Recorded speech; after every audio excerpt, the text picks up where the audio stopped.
এই আয়াতের মধ্যে আল্লাহ রাব্বুল আলামিন দুইটা আমলের কথা বলেছেন, দুইটা কাজের কথা বলেছেন। একটি কাজ হচ্ছে সালাত আদায়ের কথা বলেছেন, আর দ্বিতীয় নাম্বার কাজ হচ্ছে যাকাতের কথা বলেছেন। আমাদের সমাজে আমল আছে, নামাজের আমল আছে, রোজারও আমল আছে, কিন্তু একটি আমল আমাদের সমাজে কম আছে, সেটি হচ্ছে মৌসুম আসলে মৌসুমে যে যাকাত দিতে হয়, এই যাকাতের আমলটা আমাদের সমাজে একেবারেই নাই কথা বললেই চলে। কারণ যাকাতটা আমরা এমনভাবে দেই, এমনভাবে আদায় করি, যেভাবে যাকাত আদায়ের নিয়ম কোরআন হাদিসে নাই।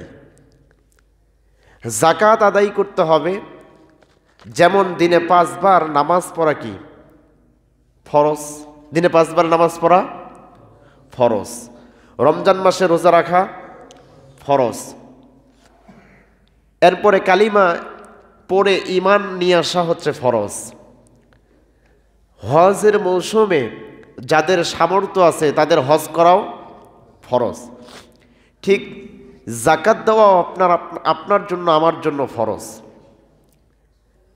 কিন্তু আমরা যাকাতের বেলায় আমরা ব্যর্থ হয়ে যাই। রমজান আসলে আমরা ইবাদত করি, কিন্তু মৌসুম আসলে নিয়ম অনুযায়ী আমরা যাকাত আদায় করি না, যাকাতটা দিতে চাই না।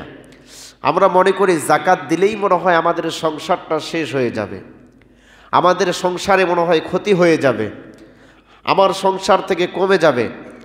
আর আল্লাহ রাব্বুল আলামিন কোরআনুল কারীমের মধ্যে জানাই দিলেন, যারা যাকাতকে অস্বীকার করবে তারা যেন আমার আখিরাতকেও অস্বীকার করে ফেলল। কত বড় কথা! আল্লাহ বলেন, আল্লাযীনা লা ইউমিনুনা যাকাতা ওয়া হুম বিল আখিরাতি হুম কাফিরিন। যারা যাকাতকে অস্বীকার করে, যারা যাকাত আদায় করে না, তারা আখিরাতকে অস্বীকার করে ফেলে। আমরা সকলে আখিরাতকে স্বীকার করি না অস্বীকার করি? কথা বলেন, আখিরাতকে স্বীকার করি না অস্বীকার করি? দুনিয়াতে আজকে আপনি আমি আছি, একদিন আপনি আমি থাকব না। আল্লাহর ডাকে সাড়া দিয়ে কবরে চলে যাব। একটি ময়দানে আপনাকে আমাকে উঠতে হবে, যে ময়দানটির নাম হচ্ছে আখিরাতের ময়দান, ঠিক কিনা? এই আখিরাতের ময়দানে আপনি আমি যেদিন উঠব, সেই দিন আপনার আমার বিচার করবেন যিনি, তিনি কে? আল্লাহ রাব্বুল আলামিন বিচার করবেন। অতএব আখিরাতকে আপনি আমি বিশ্বাস করি, অস্বীকার করার মতো কিছু নাই, স্বীকার করতেই হবে যে আখিরাত আছে। তাহলে যাকাত আপনি আমি কি অস্বীকার করব না আদায় করব? কথা বলেন না কেন? যাকাত কি করতে হবে? আদায় করতে হবে, যাকাত দিতে হবে। কারণ যেই সমস্ত মানুষেরা যাকাত আদায় করবে না, তারা কিয়ামতকে অস্বীকার করে, আখিরাতকে অস্বীকার করে। আর আখিরাতকে যারা অস্বীকার করবে তারা কোনোদিন মুমিন হতে পারে না, তারা কাফেরদের অন্তর্ভুক্ত হয়ে যায়। কথা বলেন, কথা ঠিক কিনা? এজন্য আল্লাহ রাব্বুল আলামিন কোরআনুল কারীমের মধ্যে সুন্দর করে আল্লাহ জানায় দিচ্ছেন। আল্লাহ বলেন, আল্লাযীনা লা ইউতুনাজ যাকাতা ওয়া হুম বিল আখিরাতি হুম কাফিরুন। আল্লাহ বলেন, যারা আমার পথে যারা সম্পদ দিয়ে যাকাত দেয় না, যারা কৃষি দিয়ে যাকাত দেয় না, জমানো অর্থ দিয়ে যারা যাকাত দেয় না, পরিবারে অর্থ সম্পদ ব্যাংকে রেখেছে, ব্যাংকের অর্থ যারা যাকাত দেয় না, আর যারা যাকাতকে অস্বীকার করে ফেলে, তারা যেন আমার আখিরাতকে অস্বীকার করে ফেলে। আর আখিরাতকে যারা অস্বীকার করবে তারা কোনোদিনও মুমিন হতে পারে না। আল্লাহ বলেন, তারা কাফিরদের অন্তর্ভুক্ত হয়ে যায়। তাহলে আমরা মুমিনদের অন্তর্ভুক্ত না কাফিরদের অন্তর্ভুক্ত?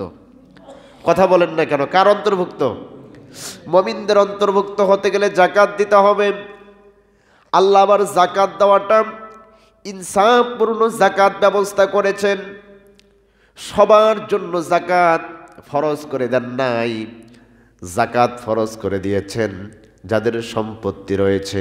মুফাসসিরিন ইকরাম বর্ণনা করেছেন, যাদের অল্প সম্পদ, তারা একটি হিসাবের মধ্যে বলেছেন 25 মণের নিচে যদি কারো ধান হয়, কারো যদি ধান ফসল যদি 25 মণের নিচে হয়ে যায়, ওই ব্যক্তিকে কোনো জাকাত দিতে হবে না। 25 মণের উপরে যদি হয়ে যায়, ওই ব্যক্তির উপরে জাকাত দেওয়া ফরজ হয়ে যায়।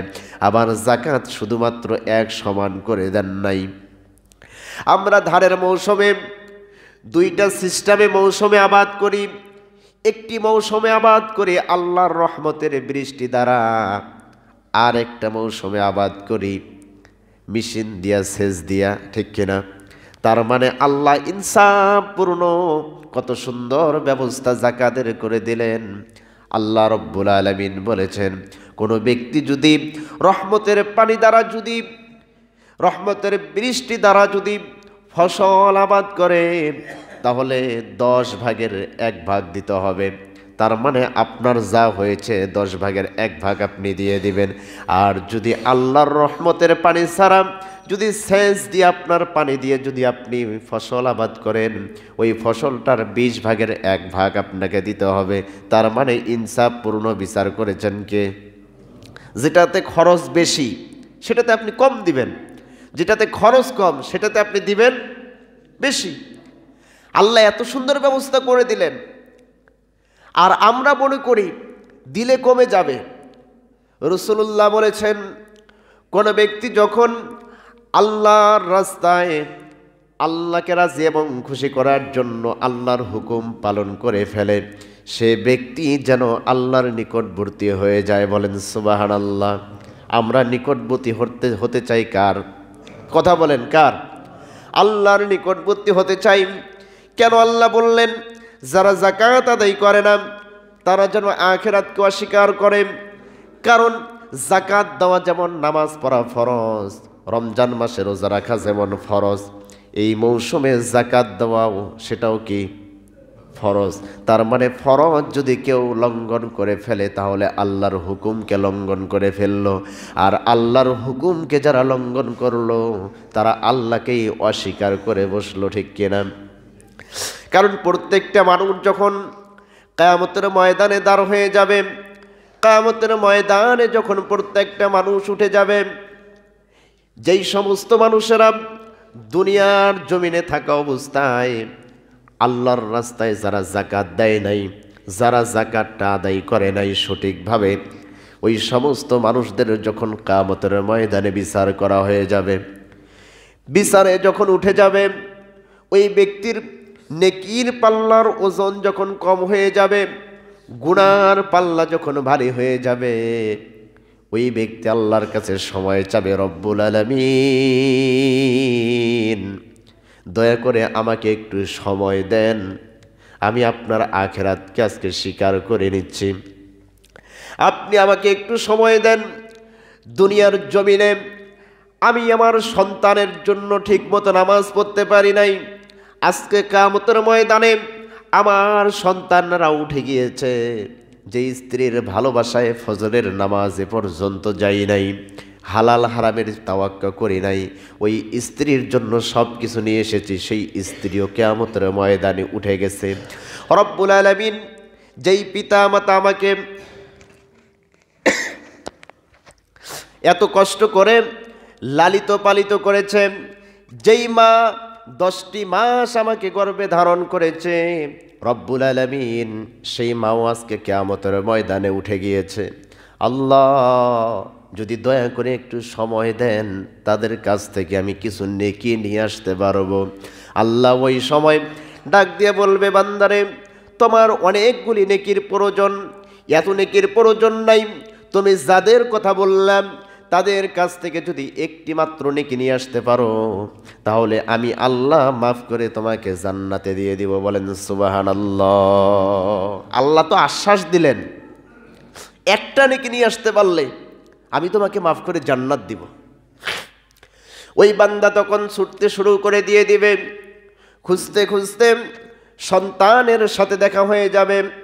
সন্তানের সাথে দেখা হওয়ার পরে সন্তানকে ডাক দিয়ে বলবে, বাবা রে, দুনিয়ার জমিনে তোমার মুখে হাসি ফোটানোর জন্য কত না কষ্ট করেছি, মানুষের বাসায় কাজ করেছি, রোদ্রে পুড়েছি, বৃষ্টিতে ভিজেছি, তোমার মুখে খাবার তুলে দিয়েছি, ও আমার কলিজার টুকরা সন্তান, আজকে আমি বড় বিপদে পড়ে গেছি, আমাকে যদি একটা মাত্র নেকি দাও, এই নেকি দিয়ে আমি আল্লাহর জান্নাতে যেতে পারবো। দয়া করে আমাকে একটা নেকি দাও, দয়া করে আমাকে একটা নেকি দাও। ওই দিন ওই সন্তান ডাক দিয়া বলবে, তুমি কাকে সন্তান বলে পরিচয় দাও? দুনিয়ার জমিনে আমার কোনোদিন কোনো পিতা মাতা ছিল না। কিয়ামতের ময়দানে সন্তান কি করে বসবে? অস্বীকার করে বসবে। আমার বন্ধুগণ, এরপরে ছুটতে ছুটতে চলে যাবেন স্ত্রীর কাছে। স্ত্রীর কাছে যাওয়ার পরে স্ত্রীকে সুন্দর করে ডাক দিয়ে বলবে, প্রাণের বিবি, 30টা বৎসর 40টা বৎসর একসাথে সংসার করেছি, ঘর করেছি, সুখ দুঃখের গল্প করেছি। যেই দিন আমি কষ্ট পেয়েছি তুমিও কষ্ট পেয়েছো। আমি অসুস্থ হয়ে গেলে তুমি নামাজের নিয়ত করেছিলাম। রমজান মাস না থাকা অবস্থায়ও তুমি আমার সুস্থতার জন্য রোজা রাখতাম, নফল রোজা করেছো, নফল ইবাদত করেছো, নফল নামাজ পড়েছো। আজকে আমি বড় বিপদে পড়ে গেছি, প্রাণের বিবিরে আমাকে একটা নেকি দাও, যেই নেকির কারণে আজকে আমি জাহান্নামে চলে যাচ্ছি। তুমি যদি নেকিটা দাও তাহলে হয়তো বা আমি আল্লাহর জান্নাতে যেতে পারবো। ওই সময় প্রাণের বিবি সুন্দর করে ডাক দিয়া বলবে, তুমি কাকে বিবি বলে পরিচয় দাও? দুনিয়ার জমিনে আমার কোনো দিন বিবাহ হয় নাই। কোনো নারীর যদি বিবাহ না হয় তাহলে তার স্বামী থাকে? কথা বলেন না কেন, থাকে? অস্বীকার করে বসলেন। আমার বন্ধুগণ, এরপরে বাবার কাছে গেলেন। বাবা ডাক দিয়া বলেন, দুনিয়াতে আমার কোনো সন্তান ছিল না। জনম দুঃখিনী মায়ের কাছে চলে যাবে, যা ডাক দিয়া বলবে, মা 10টি মাস আমাকে গর্ভে ধারণ করেছো, সঠিক মতো খাইতে পারো নাই, সঠিক মতো ঘুমাতে পারো নাই, এরপরে হাঁটাচলা করতে পারো নাই, আরাম করতে পারো নাই। ওগো মা, শুধু তাই নয়, মৃত্যুর চেয়ে বেশি যন্ত্রণা সহ্য করে দুনিয়ার আলো আমাকে দেখায়েছো। মা গো, আজকে আমি বড় বিপদে পড়ে গেছি। দুনিয়ার জমিনে বিপদে পড়ে চিৎকার মারলে দুনিয়ার সবাই ছুটে আসতো, কিন্তু সবার আগে মা তুমি আমার জন্য ছুটে আসতা। আমি যখন ছোট্ট ছিলাম, ঢুলানির মধ্যে আমাকে যখন ঢুলায় রেখে দিয়েছিলা, ওগো মা, পেটে বড় ক্ষুধা লেগেছিল, ওই ছোট্ট কাঁথার মধ্যে প্রস্রাব করেছি, পায়খানা করেছি। পেটের মধ্যে ক্ষুধা লেগেছে, ভিজা প্রস্রাবের নেতানার মধ্যে যখন পড়েছিলাম, পড়ে থাকা অবস্থায় আমি যখন কাঁদতাম, পৃথিবীর কারো কলিজায় লাগতো না, মা তোমার কলিজায় লাগতো। তারপরও যদি আমাকে নেওয়ার জন্য আমার ফুফু আসতো, আমি চুপ হতাম না। আমার খালা আসতো, চুপ হতাম না। আমার দাদি কোলে নিত, চুপ হতাম না। দাদা কোলে নিত, চুপ হতাম না। চাচা কোলে নিত, চুপ হতাম না। চাচি কোলে নিত, চুপ হতাম না। যখনই মা তুমি এসে আমাকে কোলে নিয়েছ, আমার কান্না বন্ধ হয়ে গেছে। তোমার স্তন থেকে আমাকে দুধ পান করে আমার জীবনটা বাঁচাই দিচ্ছ। ওগো মা, আজকে বড় বিপদে পড়ে গেছি, জাহান্নামে মনে হয়ে যাওয়া লাগে। দুনিয়ার জমিনে আগুনের কাছে যাইতে দাও নাই, গরম রোদ্রে যাইতে দাও নাই, কালো হয়ে যাব বলে, কষ্ট পাবো বিদায়, না খাওয়ায় আমাকে রাখো নাই। তুমি মা নিজে রাখে আমার মুখে খাবার তুলে দিয়েছ। ওগো মা, আজকে বড় বিপদে পড়ে গেছি, জাহান্নামে মনে হয়ে যাওয়া লাগে। ওগো মা, জাহান্নামে মনে হয়ে যাওয়া লাগে, আমাকে একটা নেকি দাও, যেই নেকির কারণে আমি জান্নাতে যেতে পারবো। ওই দিন ওই সন্তানের মা ডাক দিয়া বলবে, দুনিয়ার জমিনে আমার কোনো দিন বিবাহ হয় নাই, আমার কোনো সন্তানও দুনিয়াতে ছিল না। কি দেওয়ার ভয়ে? কথা বলেন না কেন, কি দেওয়ার ভয়ে? নেকি দেওয়ার ভয়ে। মা পরিচয় দিবে না, সন্তান পরিচয় দিবে না, স্ত্রী পরিচয় দিবে না, ভাই বোন পরিচয় দিবে না, দাদা দাদি পরিচয় দিবে না, বাবা পরিচয় দিবে না। মহা বিপদে যখন পড়ে থাকবে, আল্লাহর কাছে যখন চলে আসবে, আবার ওই বান্দা দুনিয়ার জমিনের সম্পদ থেকে দান করতো না, যাকাত দিত না। ওই ব্যক্তি তো এমনি টেনশনে পড়ে আছে, কিন্তু তার পাশে যাইয়া তার সম্পত্তি, তাকে সম্পদগুলির হাত হয়ে যাবে, সম্পদগুলি খামসাবে, আর ডাক দিয়ে বলবে, বান্দা আজকে আমাকে গ্রহণ করো, আজকে আমাকে গ্রহণ করো, আজকে আমাকে গ্রহণ করো। দুনিয়াতে থাকা অবস্থায় যাকাত দাও নাই, দুনিয়াতে থাকা অবস্থায় দান করো নাই, দুনিয়াতে থাকা অবস্থায় আল্লাহর রাস্তায় খরচ করো নাই, দুনিয়াতে থাকা অবস্থায় আল্লাহর ঘরে দাও নাই, তোমার বাড়ির পাশে গরিব মানুষ না খেয়েছিল, কোনোদিনও খবর নাও নাই, যাকাতটা পর্যন্ত আদায় করো নাই, আজকে আমাকে গ্রহণ করো। ওই দিন ওই ব্যক্তি চিৎকার মারবে আর কানবে আর ডাক দিয়া বলবে, আজকে আমার সম্পত্তির দরকার নাই, তোমাদের দরকার নাই, তোমাদের দরকার নাই, আজকে আমার একটা মাত্র নেকির প্রয়োজন। আমার বন্ধুগণ, এইভাবে যখন কাঁদবে, ওই সময় যতই কাঁদুক, আর সম্পত্তি যদি বলে আজকে দান করে দিলাম, কোনো নেকি হবে? কথা বলেন, নেকি হবে? নেকি হবে না। তার মানে কিয়ামতের ময়দানে বিপদগ্রস্ত অবস্থায় সম্পত্তিও সেই দিন কাজে লাগবে না, জায়গা জমি কাজে লাগবে না, চাকরি কাজে লাগবে না, ছেলে মেয়ে সন্তান কেউ কাজে লাগবে না।